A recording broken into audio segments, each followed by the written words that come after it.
Êxodo, capítulo 5. O faraó aumenta a opressão. Depois disso, Moisés e Arão foram falar com o faraó e disseram: Assim diz o Senhor, o Deus de Israel: Deixe o meu povo ir para celebrar-me uma festa no deserto. O faraó respondeu: Quem é o Senhor, para que eu lhe obedeça e deixe Israel sair? Não conheço o Senhor, e não deixarei Israel sair. Eles insistiram: O Deus dos Hebreus veio ao nosso encontro. Agora, permite-nos caminhar 3 dias no deserto para oferecer sacrifício ao Senhor, o nosso Deus. Caso contrário, ele nos atingirá com pragas ou com a espada. Mas o rei do Egito respondeu: Moisés e Arão, por que vocês estão fazendo o povo interromper suas tarefas? Voltem ao trabalho. E acrescentou: Essa gente já é tão numerosa, e vocês ainda os fazem parar de trabalhar. No mesmo dia, o faraó deu a seguinte ordem aos feitores e capatazes responsáveis pelo povo: Não forneçam mais palha ao povo para fazer tijolos, como faziam antes. Eles que tratem de ajuntar palha, mas exijam que continue fazendo a mesma quantidade de tijolos. Não reduzam a cota. São preguiçosos e por isso estão clamando: Iremos oferecer sacrifícios ao nosso Deus. Aumentem a carga de trabalho dessa gente para que cumpram suas tarefas e não deem atenção às mentiras. Os feitores e os capatazes foram dizer ao povo: Assim diz o faraó: Já não lhes darei palha. Saiam e recolham-na onde puderem achá-la, pois o trabalho de vocês em nada será reduzido. O povo então espalhou-se por todo o Egito, a fim de juntar restolho em lugar de palha. Enquanto isso, os feitores os pressionavam, dizendo: Completem a mesma tarefa diária que lhes foi exigida quando tinham palha. Os capatazes israelitas, indicados pelos feitores do faraó, eram espancados e interrogados. Por que não completaram ontem e hoje a mesma cota de tijolos dos dias anteriores? Então os capatazes israelitas foram apelar para o faraó: Por que tratas os teus servos dessa maneira? Nós, teus servos, não recebemos palha, e contudo nos dizem: Façam tijolos. Os teus servos têm sido espancados, mas a culpa é do teu próprio povo. Respondeu o faraó: Preguiçosos é o que vocês são, preguiçosos. Por isso andam dizendo: Iremos oferecer sacrifícios ao Senhor. Agora, voltem ao trabalho.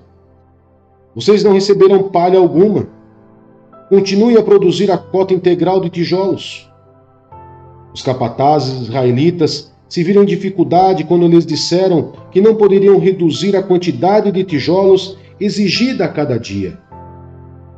Ao saírem da presença do faraó, encontraram-se com Moisés e Arão, que estavam à espera deles. Eles disseram: O Senhor os examine e os julgue. Vocês atraíram o ódio do faraó e dos seus conselheiros sobre nós. Eles puseram nas mãos uma espada para que nos matem. Deus anuncia a libertação. Moisés voltou-se para o Senhor e perguntou: Senhor, por que maltrataste esse povo? Afinal, por que me enviaste? Desde que me dirigi ao faraó para falar em teu nome, ele tem maltratado este povo, e tu de modo algum libertaste o teu povo.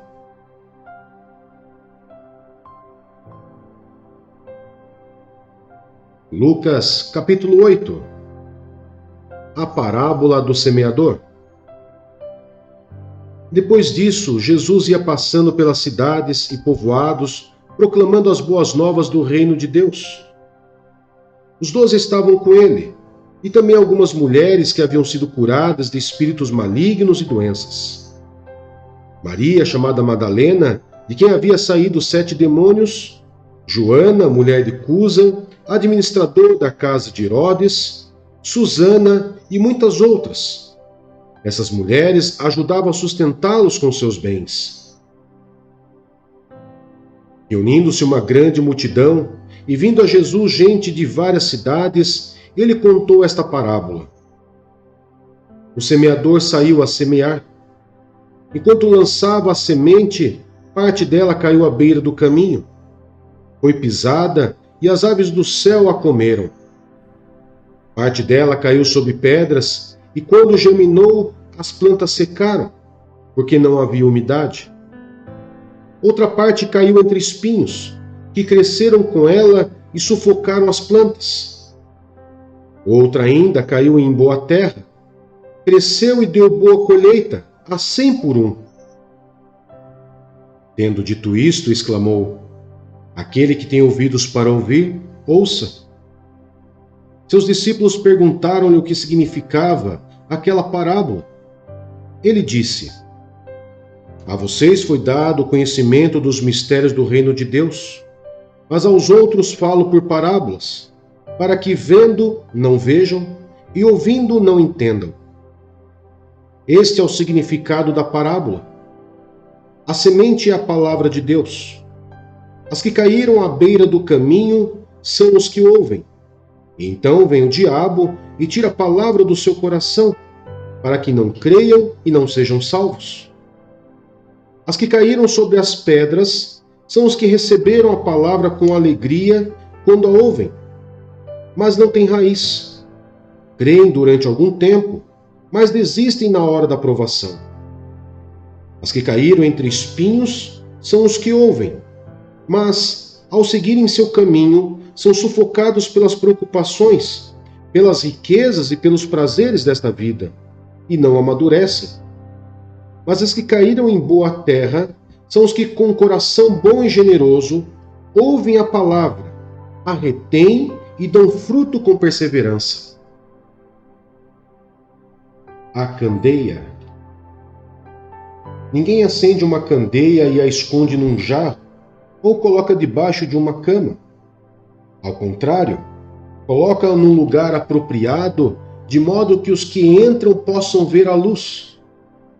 Porque não há nada oculto que não venha a ser revelado, e nada escondido que não venha a ser conhecido e trazido à luz. Portanto, considere atentamente como vocês estão ouvindo. A quem tiver, mais lhe será dado. De quem não tiver, até o que pensa que tem lhe será tirado. A mãe e os irmãos de Jesus. A mãe e os irmãos de Jesus foram vê-lo, mas não conseguiam aproximar-se dele, por causa da multidão. Alguém lhe disse: Tua mãe e teus irmãos estão lá fora e querem ver-te. Ele lhe respondeu: Minha mãe e meus irmãos são aqueles que ouvem a palavra de Deus e a praticam. Jesus acalma a tempestade. Certo dia, Jesus disse a seus discípulos: Vamos para o outro lado do lago. Eles entraram no barco e partiram. Enquanto navegavam, ele adormeceu.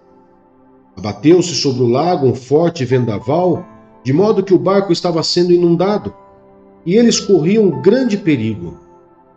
Os discípulos foram acordá-lo, clamando: Mestre, mestre, vamos morrer. Ele se levantou e repreendeu o vento e a violência das águas.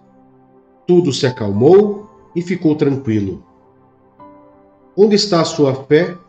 Perguntou ele a seus discípulos. Amedrontados e admirados, eles perguntaram uns aos outros: Quem é este que até os ventos e as águas dá ordens, e eles lhe obedecem?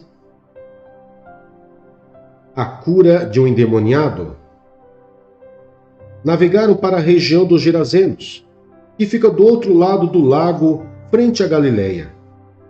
Quando Jesus pisou em terra, foi ao encontro dele um endemoniado daquela cidade. Fazia muito tempo que aquele homem não usava roupas, nem vivia em casa alguma, mas nos sepulcros.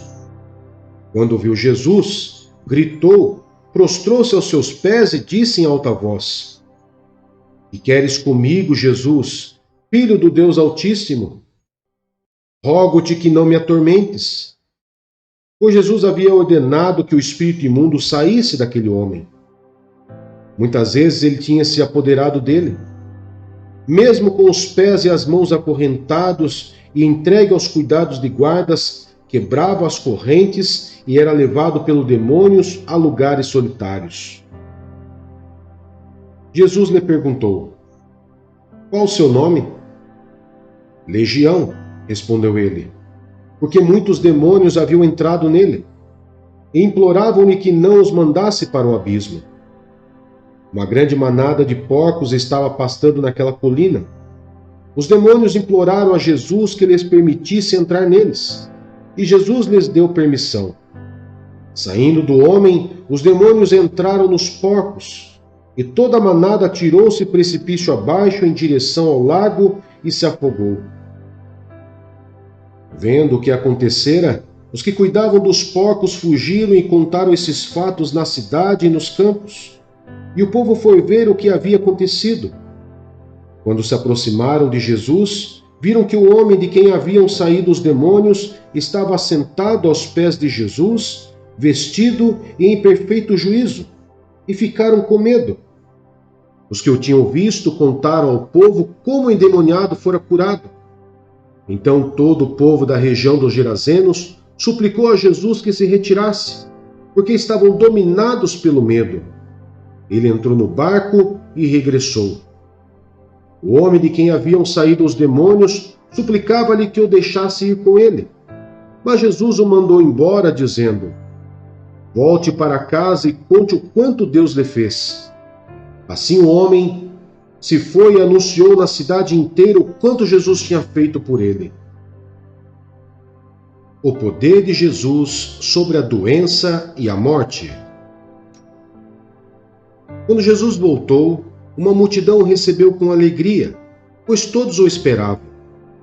Então um homem chamado Jairo, dirigente da sinagoga, veio e prostrou-se aos pés de Jesus, implorando-lhe que fosse à sua casa, porque sua única filha, de cerca de 10 anos, estava à morte. Estando Jesus a caminho, a multidão o comprimia, e estava ali certa mulher que havia 12 anos vinha sofrendo de hemorragia e gastara tudo o que tinha com os médicos, mas ninguém pudera curá-la. Ela chegou por trás dele, tocou na borda de seu manto e imediatamente cessou sua hemorragia. Quem tocou em mim? Perguntou Jesus. Como todos negassem, Pedro disse: Mestre, a multidão se aglomera e te comprime. Mas Jesus disse: Alguém tocou em mim. Eu sei que de mim sai o poder. Então a mulher, vendo que não conseguiria passar despercebida, veio tremendo e prostrou-se aos seus pés. Na presença de todo o povo, contou porque tinha tocado nele e como fora instantaneamente curada. Então ele lhe disse: Filha, a sua fé a curou. Vá em paz. Enquanto Jesus ainda estava falando, chegou alguém da casa de Jairo, o dirigente da sinagoga, e disse: Sua filha morreu. Não incomode mais o mestre. Ouvindo isso, Jesus disse a Jairo: Não tenha medo. Tão somente creia e ela será curada. Quando chegou à casa de Jairo, não deixou ninguém entrar com ele, exceto Pedro, João, Tiago e o pai e a mãe da criança. Enquanto isso, todo o povo estava se lamentando e chorando por ela. Não chorem, disse Jesus. Ela não está morta, mas dorme. Todos começaram a rir dele, pois sabiam que ela estava morta. Mas ele a tomou pela mão e disse: Menina, levante-se. O espírito dela voltou, e ela se levantou imediatamente.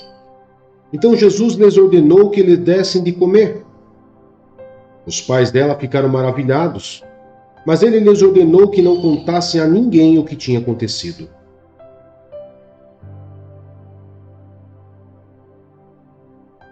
Jó, capítulo 22. Elifaz. Então Elifaz de Temã respondeu: Pode alguém ser útil a Deus? Mesmo um sábio pode ser-lhe de algum proveito? Que prazer você daria ao Todo-Poderoso se você fosse justo? Que é que ele ganharia se os seus caminhos fossem irrepreensíveis? É por sua piedade que ele o repreende, ele faz acusações? Não é grande a sua maldade?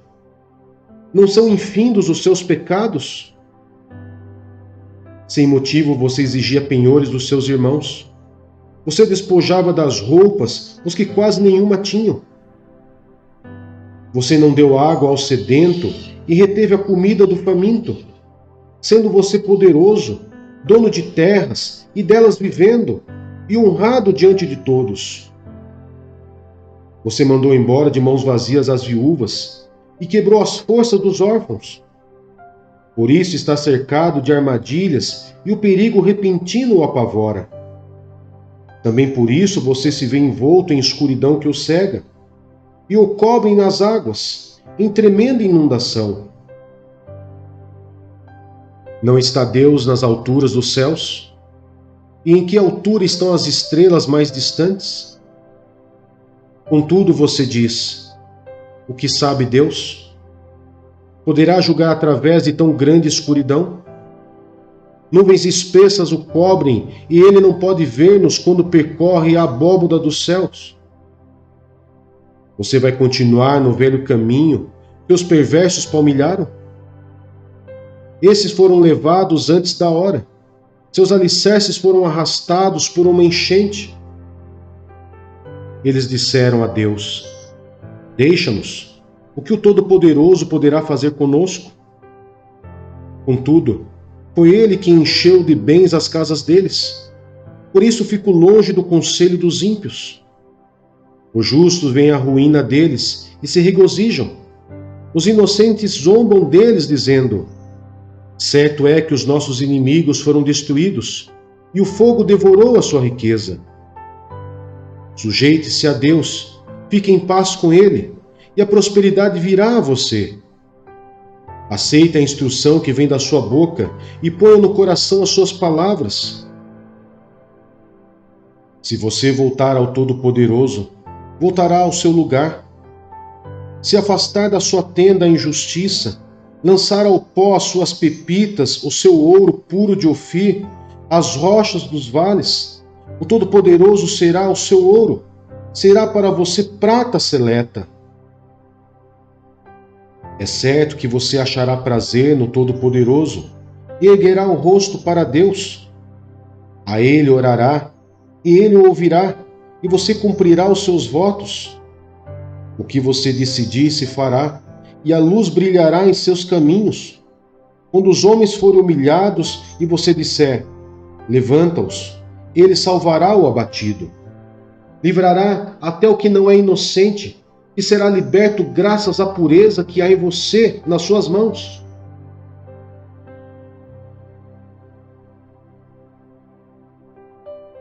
Primeira Coríntios, capítulo 9.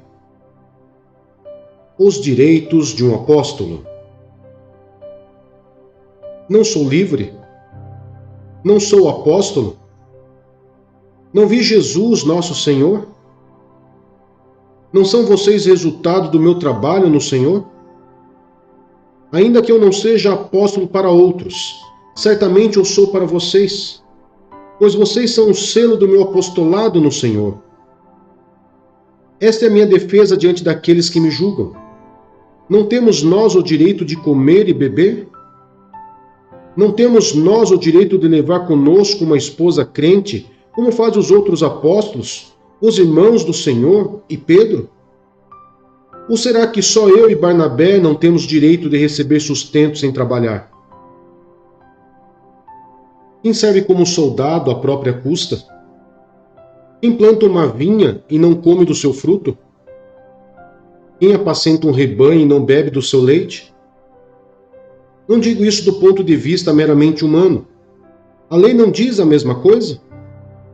Pois está escrito na lei de Moisés: não adormece o boi enquanto ele estiver debulhando o cereal.